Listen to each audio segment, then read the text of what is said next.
On September 28, 2025, a peaceful Sunday morning service turned into a nightmare that would forever change a Michigan community. What began as hundreds of families gathering for worship ended with 4 people dead, 8 hospitalized, and a church reduced to ashes. This is the complete story of the Grand Blanc Township attack that shocked America and exposed a disturbing pattern of violence against places of worship. September 28th wasn't just any Sunday for members of the Church of Jesus Christ of Latter-day Saints worldwide. It was Fast Sunday, a sacred monthly observance where members fast for 2 meals and donate to help the poor. The Grand Blanc Chapel was filled with families in their Sunday best, many having skipped breakfast in accordance with their faith. Children sat quietly beside their parents as the congregation observed the sacrament, the most solemn part of their worship service. The atmosphere was particularly somber, as Church President Russell M. Nelson had died just the day before at age 101. Which should have been a time of reflection and charitable giving, became the stage for unthinkable violence. At exactly 10:25 a.m., just 20 minutes into their 2-hour service, the worshippers had finished the sacrament portion when their world exploded into chaos. Thomas Jacob Sanford, a 40-year-old Iraq war veteran from nearby Burton, Michigan, drove his 4-door pickup truck directly into the front entrance of the chapel. 2 American flags stood prominently in his truck bed, a haunting contrast to what was about to unfold. The impact sent shockwaves through the building as hundreds of families, including elderly members and small children, suddenly found themselves trapped in what should have been their sanctuary. Sanford emerged from his destroyed vehicle carrying an AR-15-style assault rifle and immediately began firing at the panicked congregation. Paula, a church member who witnessed the attack, described hearing a big bang and the doors flew open. Families who have been peacefully worshiping moments before were now running for their lives. Brian, another witness whose shirt was stained with blood, was helping elderly women into his car when Sanford opened fire on their vehicle. The gunman fired multiple rounds into the fleeing crowd, with bullets striking both adults and children who had no chance to escape the sudden violence that erupted in their place of worship. In those terrifying moments, extraordinary acts of courage emerged from ordinary church members. Adults immediately threw themselves over children, using their own bodies as shields to protect the most vulnerable. Parents grabbed their kids and other people's children, rushing them toward any available exit.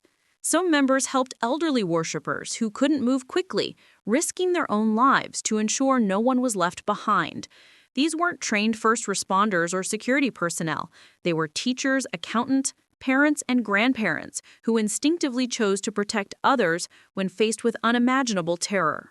As if the shooting wasn't devastating enough, Sanford had brought gasoline with him and began dousing the interior of the chapel. According to ATF Special Agent James Denier, the suspect used an accelerant, believed to be gasoline, to deliberately set the church on fire. Within minutes, flames began consuming the building where families were still trapped. The wooden pews, carpet, and structural elements became fuel for a rapidly spreading inferno. Thick black smoke began filling the sanctuary, creating a dual nightmare of gunfire and flames that would leave some victims with no chance of escape. The first 911 call came in at 10:25 a.m., and remarkably, police officers arrived at the scene within just 30 seconds.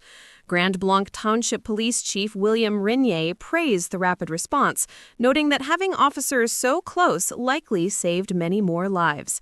As Sanford fled toward the back of the church, 2 officers, one from the Department of Natural Resources and another from Grand Blanc Township, pursued him into the parking lot. 8 minutes after the initial attack began, both officers engaged Sanford in a gunfight that ended with the suspect being fatally shot, preventing him from causing even more destruction. When the smoke cleared and the flames were finally extinguished hours later, the true scope of this tragedy became apparent. 4 people had lost their lives, 2 from gunshot wounds and others from the fire that consumed much of the building. 8 survivors were rushed to nearby hospitals, with 1 person initially listed in critical condition. The victims ranged from adults to children, all of whom had simply come to worship and serve their community on what should have been a peaceful Sunday morning. Some families are still searching for missing loved ones as investigators continue combing through the debris. The suspect's background. Thomas Jacob Sanford was a Marine veteran who served his country in Iraq from 2007 to 2008 during some of the most intense fighting in Fallujah. Military records show he worked as an automotive mechanic and vehicle recovery operator, earning several honors, including the Iraq Campaign Medal and Global War on Terrorism Service Medal. A 2007 newspaper article quoted Sanford saying he was looking forward to seeing the culture and the people of Iraq and would return with the real news of the situation. His father expressed pride in Jake's voluntary service, never imagining that 17 years later, his son would become the perpetrator of such violence. Investigating the motive, the FBI, now leading the investigation, has classified this as an act of targeted violence against a place of faith. Special Agent Reuben Coleman confirmed that crisis response teams, evidence response units, SWAT, and bomb technicians were deployed to determine the facts, circumstances, and motives behind this tragedy. Investigators found suspected explosive devices at the scene, though it's unclear if they were used to start the fire. The question that haunts investigators and the community is why Sanford chose this particular church and this particular Sunday to carry out such a devastating attack. A pattern of religious violence. This attack didn't happen in isolation. According to recent reports, there were 415 documented attacks on churches in 2024 alone, representing a disturbing trend of violence against religious institutions. The Family Research Council has identified over 1,300 acts of hostility toward U.S. churches in recent years, with attacks becoming increasingly violent and personal. From the Tree of Life synagogue shooting in Pittsburgh to attacks on Catholic churches across the nation, houses of worship have become targets for individuals seeking to inflict maximum psychological and spiritual damage on communities. The military connection. Research shows that Iraq and Afghanistan veterans face significantly higher rates of PTSD, depression, and substance abuse than the general population. Studies published in medical journals have documented connections between combat trauma and violent behavior in a subset of returning veterans. However, it's crucial to understand that the vast majority of veterans never engage in violence and are actually more likely to be victims than perpetrators. The challenge lies in identifying and helping those who are struggling before their pain manifests in tragic ways, like what happened in Grand Blanc Township. Community response and healing. The response from the Grand Blanc community has been remarkable. When striking nurses at nearby Henry Ford Genesis Hospital heard about the shooting, they immediately left their picket line and ran to help first responders, with Union President Dan Glass stating that human lives matter more than our labor dispute. Churches throughout the area opened their doors for prayer services, with about 100 people gathering at the River Church that Sunday evening to pray for victims, families, and first responders. This tragedy has united the community across denominational lines in ways that demonstrate the power of human compassion over evil. The investigation continues. As federal investigators work around the clock, they're facing significant challenges. The church building is considered a total loss due to fire damage, making the recovery of evidence and additional victims extremely difficult. Authorities have confirmed they're still searching through debris and haven't yet cleared the entire structure. Meanwhile, bomb threats were called in to other churches in the area following Sanford's death, though no explosives were found. These copycat threats show how one act of violence can ripple through an entire community, creating fear long after the initial attack. Warning signs and prevention. This tragedy raises important questions about identifying and preventing such attacks. Sanford appeared to have planned this assault, bringing gasoline, weapons, and possibly explosive devices to maximize damage, yet there's no indication that he was on law enforcement's radar or that anyone recognized warning signs in advance. Mental health experts emphasize the importance of community awareness, veteran support services, and intervention programs that can help individuals before they reach a crisis point that endangers themselves and others. The broader implications. The Grand Blanc attack represents more than just one tragic incident. It's a symptom of broader challenges facing American society. The intersection of veteran mental health issues, easy access to weapons, and increasing polarization has created conditions where places of worship become targets.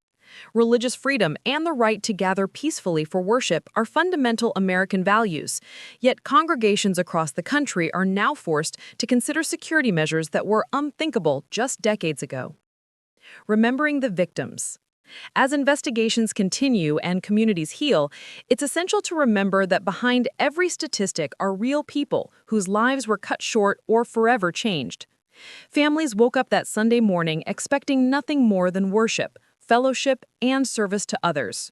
Children were separated from parents, elderly members couldn't escape quickly enough, and heroes emerged who sacrificed their safety for others. Their stories deserve to be told and remembered, not just as victims of violence, but as people who embodied the very values their attacker sought to destroy. The fire that consumed the Grand Blanc Chapel destroyed the building, but it couldn't destroy the faith and resilience of the community.